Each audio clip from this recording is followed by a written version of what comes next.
Shalom, queridos irmãos e irmãs, a paz do Senhor a todos. Hoje nós vamos estudar um pouquinho a respeito de um texto que está no Evangelho escrito por João, capítulo 8, do versículo 1 até o versículo 11, uma história super conhecida que fala sobre a mulher adúltera. Esse texto aqui, ele começa dizendo que Jesus tinha ido para o Monte das Oliveiras e nos faz entender que ele foi para o Monte das Oliveiras à noite para orar, né? No capítulo anterior, a gente lê que o Senhor Jesus tinha acabado de escapar, né, de ser preso, porque os soldados tinham sido enviados para prender a Jesus porque ele pregava na sinagoga. Os fariseus, os escribas, os sacerdotes queriam saber por que é que Jesus estava pregando, com que autoridade que ele pregava, e mandaram prendê-lo. Então eles não viam o Senhor Jesus como mestre, muito pelo contrário, porque senão não teriam mandado prender. Mas nesse texto aqui, ou seja, poucas horas depois, né, depois que o Senhor Jesus vai orar, quando ele chega de volta no templo de madrugada para ensinar, os escribas e os fariseus trazem até o templo uma mulher que tinha sido pega em flagrante adultério. E eles levam essa mulher, do jeito que eles tinham pegado ela lá na cena, no cenário do pecado, né? Eles tinham levado ela para dentro do templo e a estavam expondo ali, expondo o pecado, expondo a mulher, expondo a atitude dela, que, diga-se de passagem, não estava correta, mas também a postura, né, a conduta desses escribas e fariseus também não estava correta.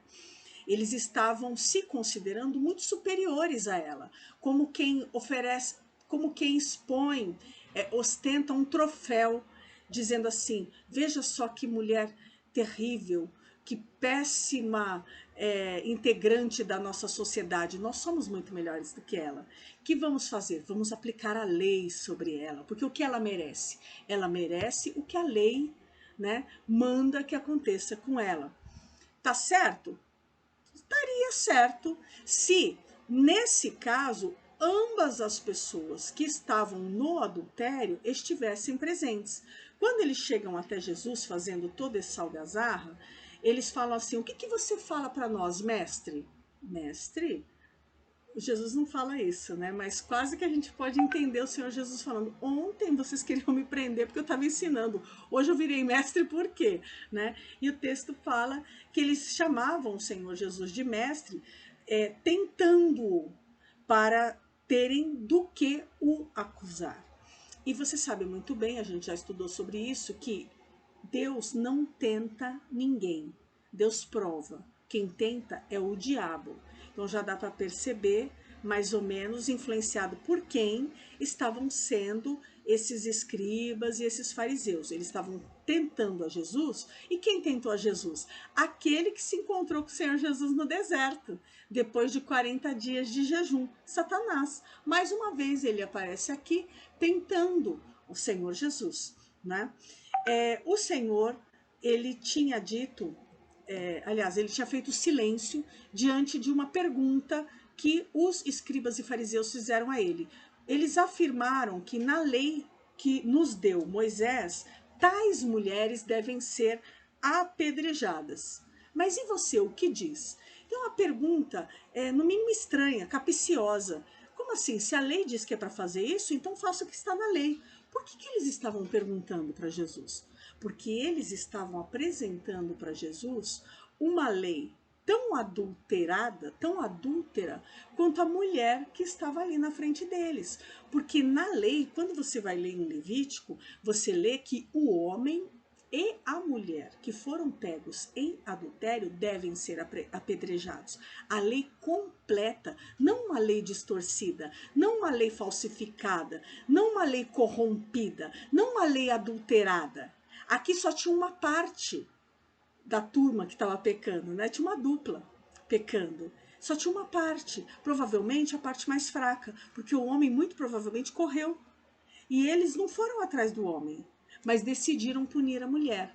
E o Senhor Jesus, ele é Deus. E como Deus, ele tem os atributos exclusivos de Deus. E Deus é justo.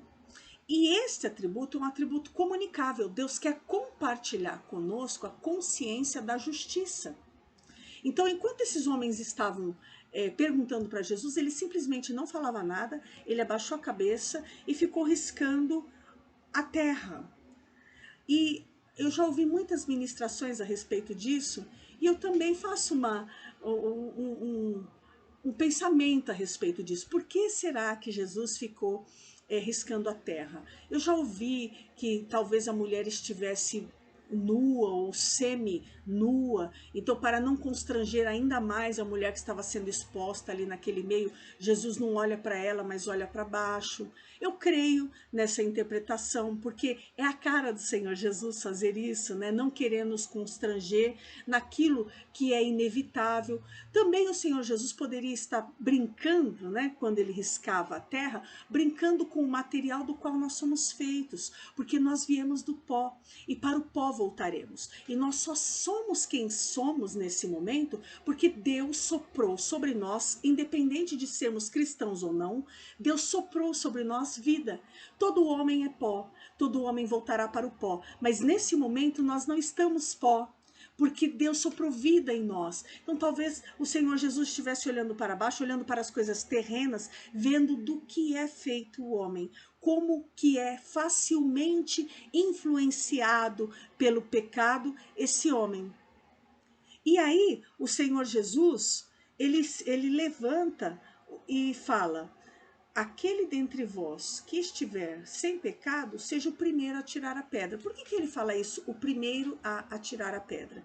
Porque naquela época, dentro desta lei, onde o homem e a mulher que fossem pegos no ato de adultério deveriam ambos ser apedrejados, também havia um acréscimo de que aquele que viu, aquele que era testemunha, deveria ser o primeiro a lançar a pedra, porque ele se responsabilizava por aquilo que ele estava falando sobre aquelas pessoas que tinham pecado.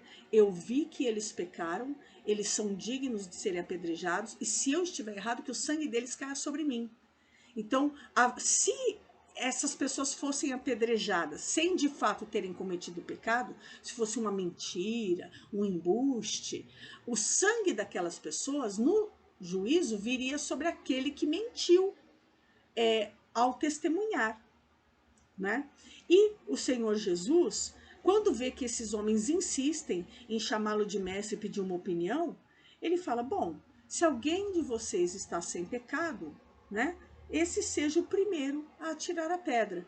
E a Bíblia fala que do mais velho ao mais moço foram todos se retirando, muito provavelmente porque era uma aldeia pequena, uma vizinhança pequena, onde cada um conhecia muito bem quem era o outro.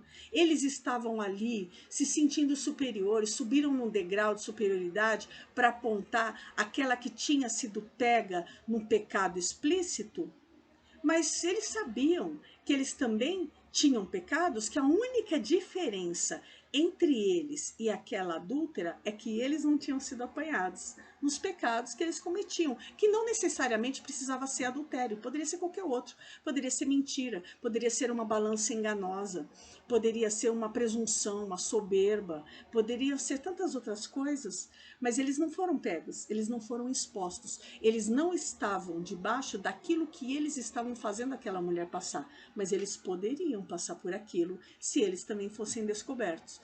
E eles decidiram deixar para lá.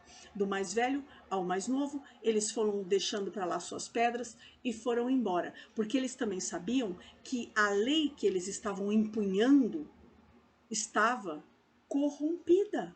Porque cadê a outra parte? A gente vai apedrejar só um pedaço do culpado? Cadê o outro culpado? Eles estavam como que esfregando no rosto de Jesus uma lei adúltera, tão adúltera quanto a mulher adúltera. A lei estava adulterada, a lei estava distorcida. Quantas vezes o cristão, ele pega meios versículos e adultera os versículos a seu próprio entendimento, para o seu próprio benefício. Qual o benefício que esses homens queriam aqui? Primeiro, eles queriam pegar o Senhor Jesus numa armadilha, um benefício para o ego, né? Outro benefício era fazer com que eles se sentissem de fato superiores àquela que estava bem claro que estava lá embaixo. E a coisa mais linda é que esse verbo aqui, quando diz assim, o Senhor Jesus inclinando-se, quando você vai ler esse verbo lá no grego, você vê que ele estava abaixando-se. Ele estava se colocando na mesma posição que a mulher. Exatamente o que o Senhor Jesus veio fazer aqui. Ele se reduziu à nossa estatura para nos salvar. Mais uma vez, o Senhor Jesus se reduz à estatura dessa mulher para fazer o que ele fez para mim e o que ele fez para você. Ele nos salvou, ele nos retirou dessa posição na qual essa mulher se encontrava, em pé, passando vergonha por ter sido a sua deficiência exposta. Quando a luz vem, né, foi esclarecida uma situação, algo que ela estava fazendo escondido, que ela estava fazendo de forma oculta, foi exposta. E quando a gente fala de exposição, a gente está dizendo que foi posto luz em cima. Aconteceu isso com você e comigo também. Foi posto luz em cima do nosso defeito, do nosso pecado. E o Senhor Jesus veio e pagou a nossa conta. Nesse caso aqui, o Senhor Jesus se ergue. E não vendo mais ninguém além da mulher, ele se ergue como aquele versículo lá no livro de Jó. Quando Jó fala assim, eu sei que o meu Redentor vive e por fim ele se levantará. O Senhor Jesus se levanta para resgatar. O Senhor Jesus se levanta para livrar. O Senhor Jesus se levanta para retirar aquela mulher da condenação que era justa. Se a outra parte do adultério também estivesse ali presente, se o homem estivesse junto presente, o correto para cumprir a lei, e o próprio Senhor Jesus disse que ele veio para cumprir a lei. A sorte daquela mulher é que o homem não estava junto. A sorte dessa mulher é que o Senhor Jesus estava no lugar. O Senhor Jesus, ele substitui aquela pessoa que tinha enganado a mulher, né? Dito palavras que a levaram a cometer esse ato, e ele estava ali para resgatá-la do resultado, da consequência daquele ato. Mas o Senhor Jesus, ele tem uma característica muito interessante. Ele não passa pano no pecado de ninguém. Não é que Jesus foi bonzinho. Jesus foi compassivo, ele foi misericordioso. E ele admoestou, ele criticou, ele ensinou aquela mulher que ela estava errada. Ele fala para ela que aquilo que ela estava fazendo não estava correto e ele não concordava. Ele deixa claro para ela, olha, isso que você fez é pecado. Quando ele diz, vá e não peques mais, ou seja, trocando em miúdos, o que ele está dizendo? Isso que você fez é pecado, eu não concordo com isso. Mas eu estou te dando uma nova oportunidade. Não perca esta oportunidade que está sendo lhe dada. O arrependimento, ele se demonstra efetivo quando aquele que se declara arrependido e pede perdão não cai no mesmo erro. O Senhor Jesus está dizendo assim, se você está de fato arrependida do ato que você cometeu, se você aprendeu uma lição com esta situação, com tudo isso que você foi exposta, nunca mais faça isso de novo, porque eu sou o Deus da oportunidade. Eu estou te dando a oportunidade de acertar. Então o Senhor Jesus, ele não passa pano em pecado, ele não é bonzinho, ele é bom, e ele mostra para a mulher que ela está errada, mas que a compaixão e a misericórdia, o resgatador, estava ali presente com ela e ela teria devolvida para ela a vida, assim como aconteceu conosco. O Senhor Jesus nos devolveu a vida. Quando nós nos arrependemos, confessamos os nossos pecados e deixamos, ele nos devolve a vida. Amém? Então, eu quero dizer para você que você deve aproveitar a oportunidade de perdão que o Senhor está te oferecendo e usar bem esta oportunidade sem incorrer no erro nunca mais. Eu também uso para mim esse ensino todos os dias da minha vida. Aquilo que eu errei no passado, eu não quero nunca mais errar. Aqueles erros que eu cometi, eu também não quero cometer nunca mais. E eu creio que esta é uma maneira de nós subirmos mais um degrau para alcançarmos a estatura de varão perfeito. E o varão perfeito é esse aqui, é o resgatador, é o Senhor Jesus, é o generoso, é o misericordioso. Amém? Receba essa palavra em nome de Jesus.